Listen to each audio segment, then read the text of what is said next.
At the turn of the 20th century, the French colonial enterprise in Indochina appeared unshakable. It was an empire built on maps and illusions, the conviction that a distant European power could command the destinies of millions across oceans and centuries. Hanoi became its northern capital, Saigon its southern jewel. Between them stretched a chain of garrisons, plantations, and customs posts designed not only to extract wealth but to project grandeur. France saw in Vietnam a smaller reflection of itself, disciplined, cultured, and, above all, obedient. The administrators in their white linen suits wrote reports to Paris describing progress. Railways, they said, connected the deltas, telegraph wires hummed with modernity, education spread the French language to grateful subjects. Yet beneath this rhetoric of benevolence lay a rigid hierarchy sustained by fear and profit. The colonial economy revolved around extraction. Vietnam's rice fed Asia, its rubber and coal filled French factories.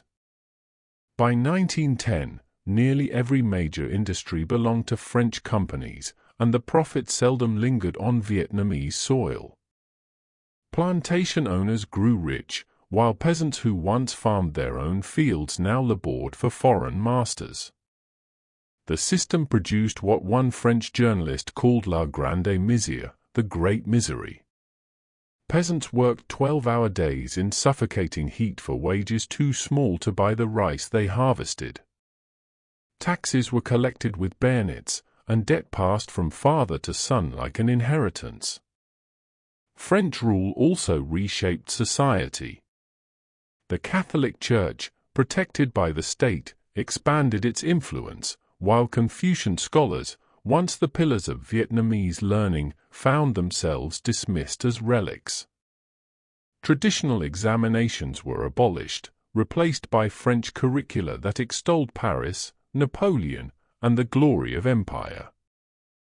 A new class emerged, les évolués, the evolved ones.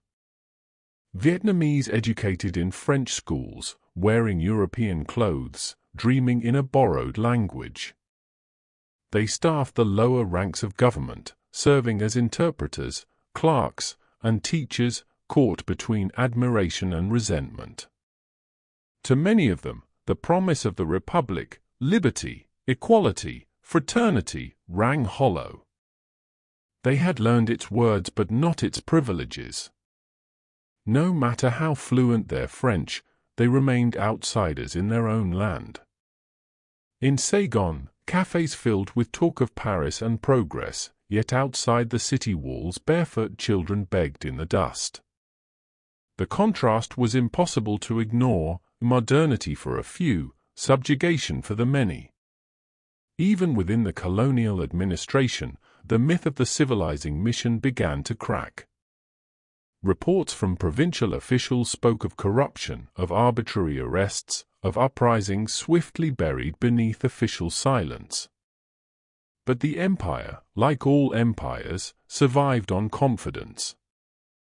So long as the flag flew and the trains ran on time, Paris believed all was well. When war came to Europe in 1914, Indochina was called upon to serve the mother country.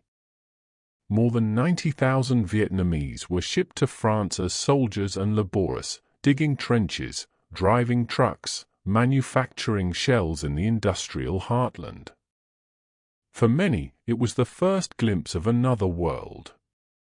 They saw French workers strike for wages, heard debates about socialism, and learned that liberty was not a gift bestowed by rulers but a right claimed by the people.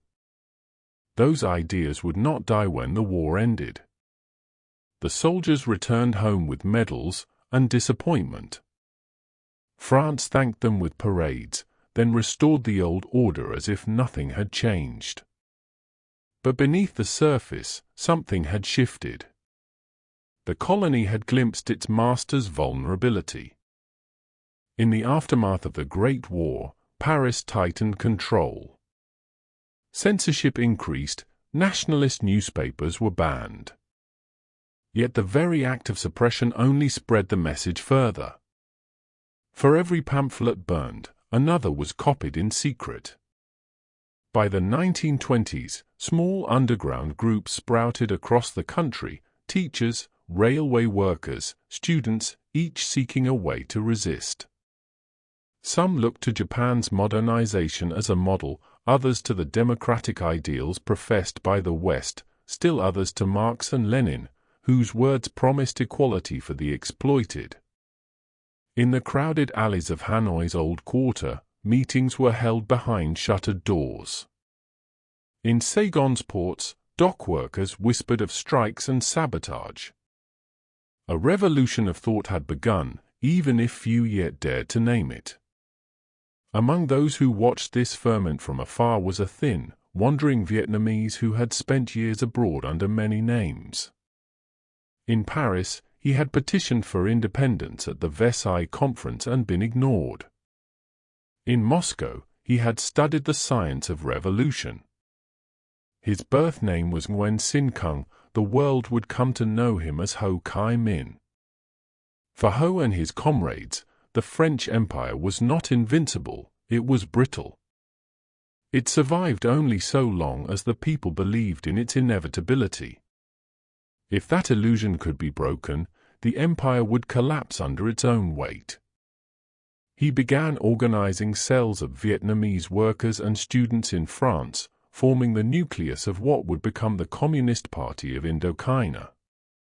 His writings circulated secretly back home, blending Marxist theory with patriotic appeal. Vietnam's struggle was both national and social, to free the country from foreigners and the poor from the rich. The French authorities branded him an agitator. Yet even in exile, his influence grew. By the 1930s, his ideas had reached every corner of the colony, from the plantations of Cochinchina to the highlands of Tonkin. Then, as Europe slid once more toward war, the cracks widened. The Great Depression devastated the colonial economy. Rice prices collapsed, famine stalked the deltas. Peasant revolts erupted across the countryside, brutally suppressed but never forgotten.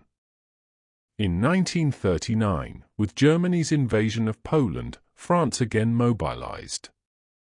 In Indochina, conscription returned, and with it new resentment.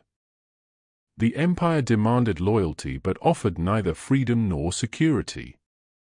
And when France itself fell to Nazi Germany the following year, the illusion of permanence finally shattered. For the first time in 80 years, the rulers of Indochina were weaker than those they ruled. Japan moved swiftly to fill the vacuum, forcing the Vichy regime to surrender its colony in all but name. French officials remained in their offices, but their orders now came from Tokyo. Two empires shared one land, and the Vietnamese found themselves servants of both. The French Empire, stretched thin and humiliated, could no longer claim the mantle of civilization. Its authority had become a ghost of uniforms and decrees. And beneath that ghost, resistance awakened. In villages, teachers once loyal to France began hiding banned books. Peasants refused taxes. Secret committees formed in the hills. The long night of colonial rule was ending, not with diplomacy, but with hunger and war. Next, as the world descends into chaos, Japan tightens its grip, and the struggle for Vietnam's soul enters its most desperate